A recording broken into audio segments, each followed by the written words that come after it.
What's going on, you guys? Welcome back to the SFS channel. My name's Gavin, and today I've got my Week 7 fantasy football lineup advice for you guys. I got my must-start and must-sit players for this week's NFL action.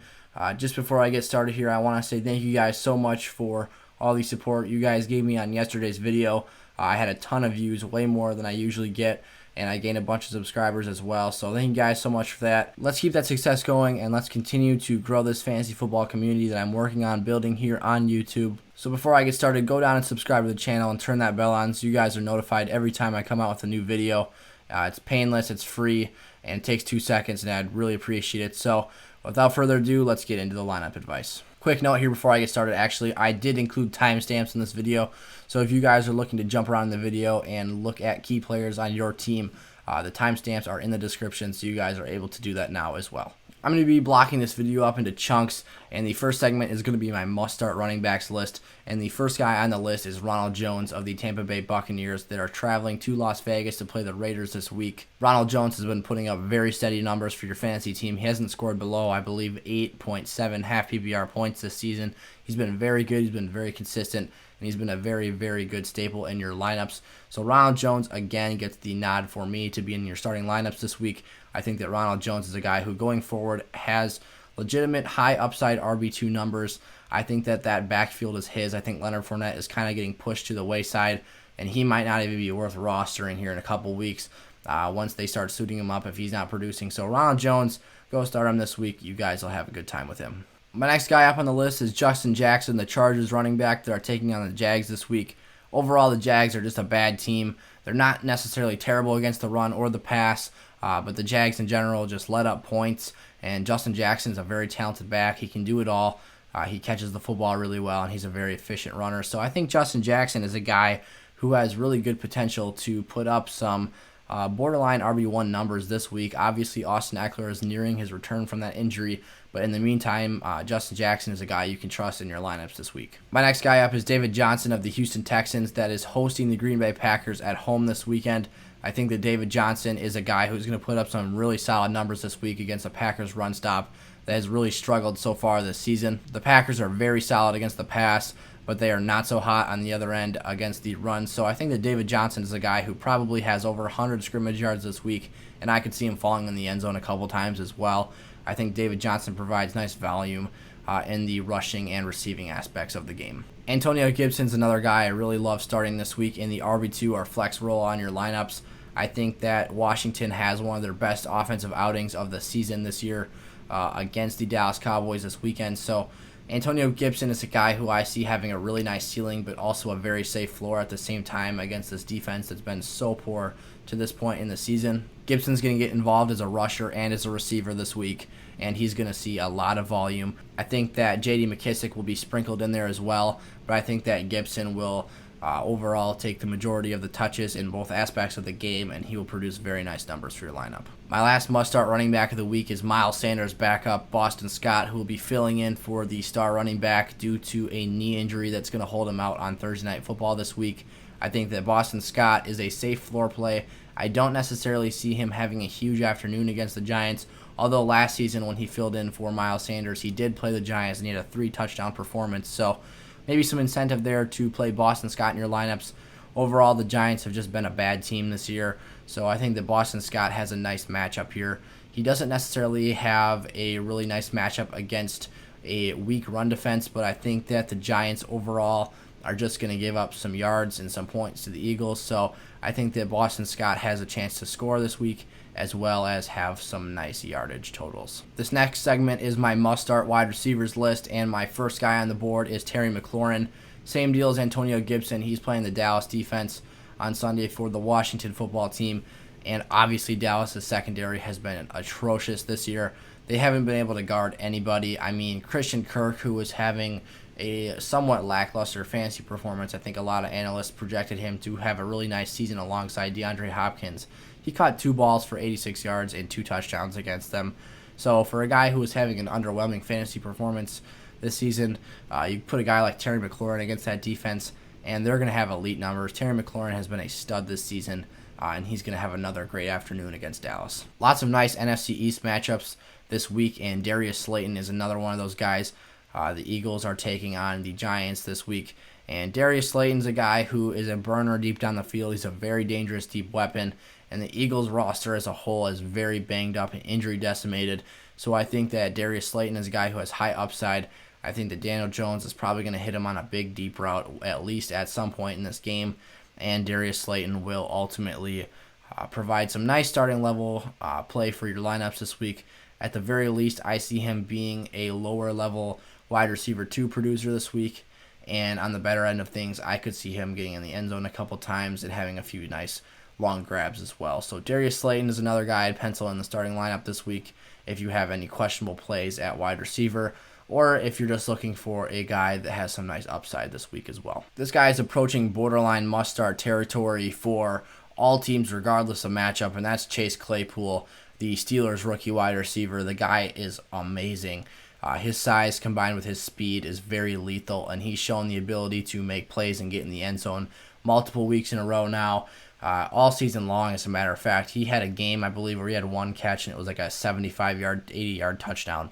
Chase Claypool looks like a very, very dangerous threat, and he's a guy that I think has another great matchup this week. Pittsburgh's taking on the Titans, who are more of an opportunistic defense than a sound defense.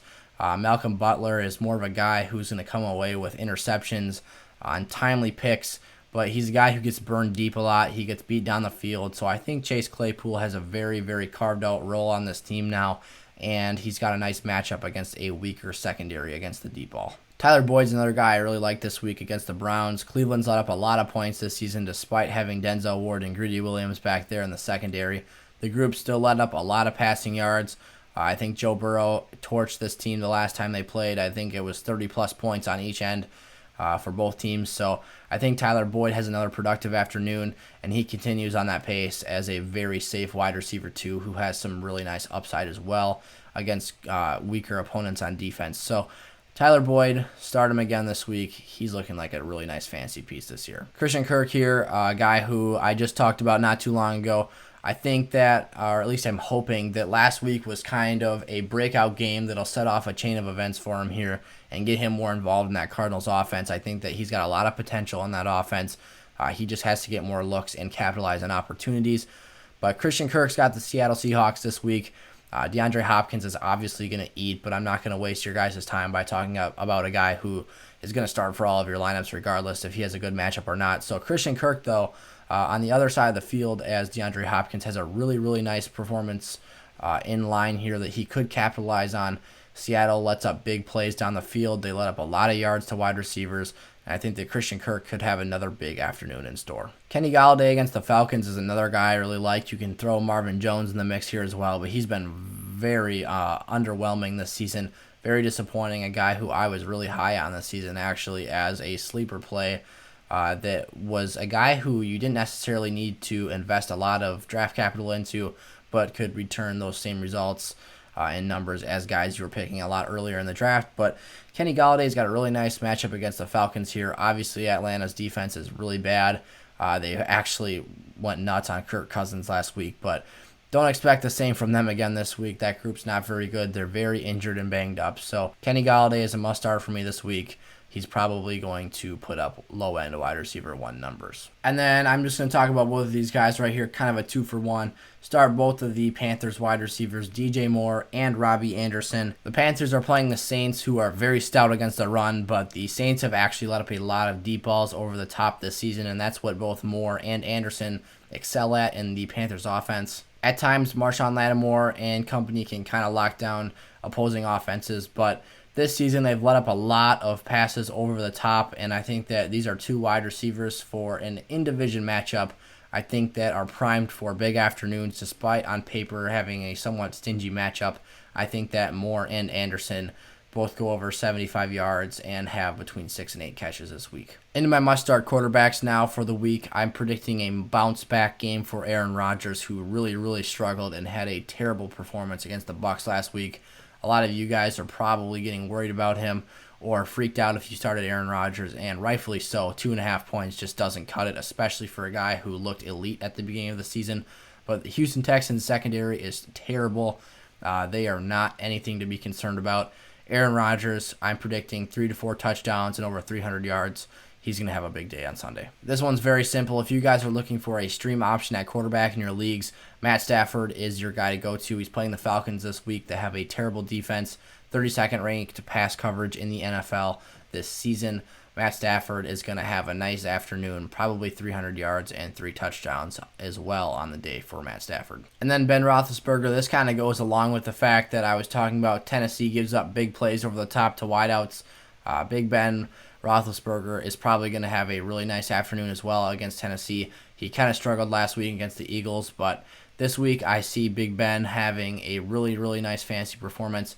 I could see him being a low-end QB1 to a mid-level QB1 this week. He's definitely a starter for me, and I would play him in your lineups. I figured I'd include the tight ends in this group as well. There's a limited number of them in the NFL, obviously not as many as the other positions in fantasy football. But the one guy I have for my must-start tight ends for the week that's not already a no-brain starter is Robert Tonyan.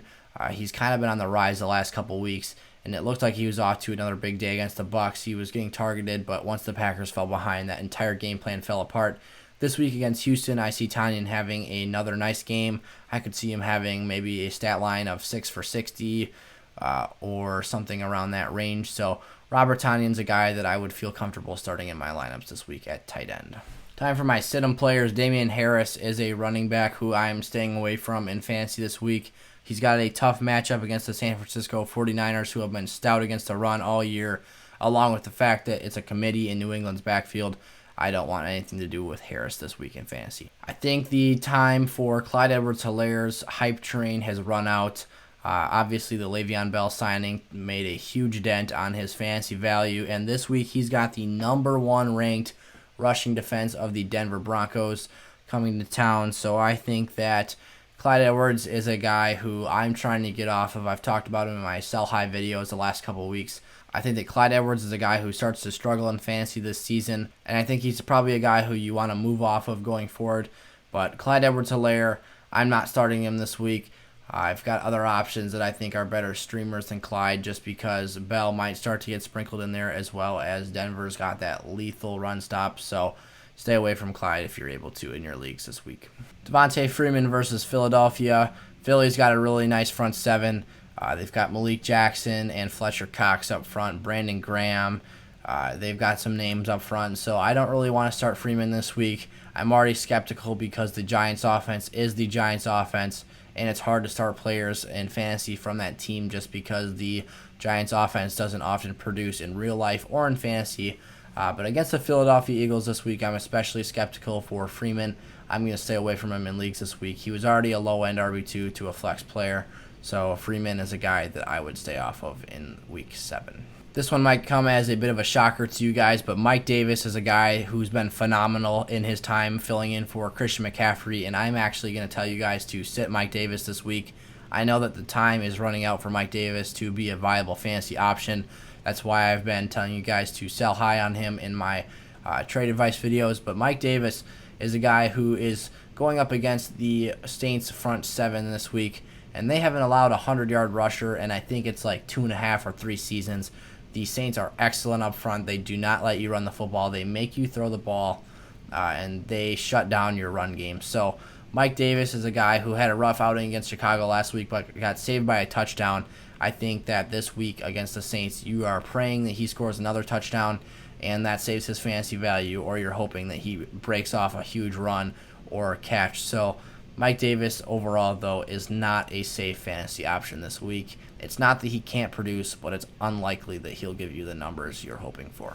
And then I'll spend 2 seconds on this one, just toss his name in there. Frank Gore, I hope you guys haven't been starting Frank Gore. The Jets' offense is garbage, and he's obviously the lead back on that team, but he is not producing anything this year. He's also matched up against the Bills front this week that's very good against the run. So Frank Gore is not a guy that I want on my fantasy roster or in my starting lineup this week, unless it's a dire emergency. Into my must-take quarterbacks, Ryan Tannehill is a guy that's been a hot hand so far this season, but he's got a not-so-good matchup against the Pittsburgh Steelers this week. Obviously, you can throw against the Pittsburgh Steelers, but the issue for quarterbacks in particular in fantasy against Pittsburgh is that they always turn the football over.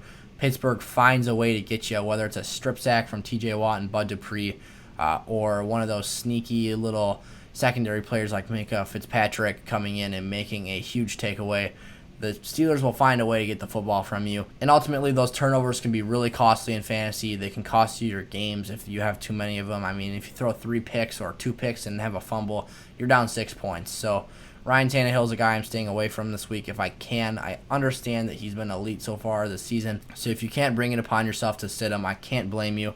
I'm just trying to give you guys the information you need to make an educated lineup choice. I don't even want to know why Andy Dalton's picture on playerprofiler.com is that, but that's what we're looking at in regards to Andy Dalton. So he's another quarterback that I'm sitting this week in fantasy. He just looked gun-shy against the Cardinals. He looked really shaky. He was flinching. He did not look comfortable in that offense. Andy Dalton, it's not even a matchup thing for me. It's a situation and a scheme thing. I don't think Mike McCarthy did a good job preparing him, and I'm just not going to bet on a quarterback that struggled so bad last week. And then Drew Brees against the Panthers is my final QB to sit this week. You wouldn't think about it looking at it on paper, but the Panthers are very good against the pass. They're actually pretty good at taking the ball away as well. So Drew Brees is a guy I'm scared of playing in my lineups this week. I actually don't even own any Drew Brees, but just for the sake of this video, I don't think you guys should be starting Drew Brees this week. I think that he probably turns it over and doesn't really move the ball down the field that well this week. So Drew Brees, stay away from him if you can in fantasy this week. Into my must-sit wide receivers, I've got Julian Edelman. He just hasn't produced this year. He had a really nice 179-yard game at the beginning of the season. I think it was week 2. But since then, maybe it was week 3. Since then, though, Edelman has really not produced much at all. I think that he's getting banged up again. He's dealing with those nagging injuries, and he's starting to flinch on the field.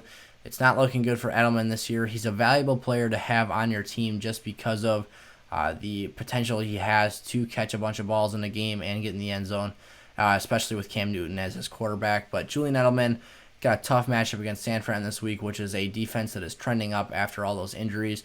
Their secondary players are stepping up, and so are their defensive line guys. So San Fran is a stingy matchup. I don't like Edelman in Week 7. This might come as a shock to a lot of people because I've talked very highly of this guy. Allen Robinson is a guy who I think is a wide receiver 1 in fantasy football this year. He hasn't quite produced as well as I expected him to this season, but I am still not worried about him. But this week, I think that playing the Los Angeles Rams is going to make shadow coverage shade over in Allen Robinson's way from Jalen Ramsey. So I'm slightly concerned about that. I think that Jalen Ramsey is one of the league's premier corners, so I think that that significantly hinders his value and production this week. I think that Allen Robinson might still get a nice floor out of his game this week just because he's still going to be targeted by Nick Foles, but don't expect Allen Robinson to put up week-winning numbers against the Rams this week. Getting close to the end of this video here, Will Fuller is my next guy up. The Packers, I mentioned, are not good against the run, but they are very good against the pass. Jair Alexander will likely shade towards Brandon Cooks or Will Fuller, but I think that Will Fuller will be the guy that he ends up covering. Fuller is a guy who he's been very good this season, undeniably, but I think that the Packers' coverage and secondary, along with that pass rush, they're going to put heat on Deshaun Watson, and I think that he's going to struggle to get the ball to Fuller this week. So Will Fuller is a guy who's probably not going to have as nice of a ceiling this week as he has in the past, so I would look to find a different option if at all possible. And then I'm putting up DJ Chark on the screen here, but Jags wideouts in general, I think you guys should stay away from this week. Playing the Chargers, they just have a really stout secondary. They're very good at covering the pass, so I think that ultimately one of these guys will produce, but I think DJ Chark and Keelan Cole are guys who are kind of blurred together. They've both produced.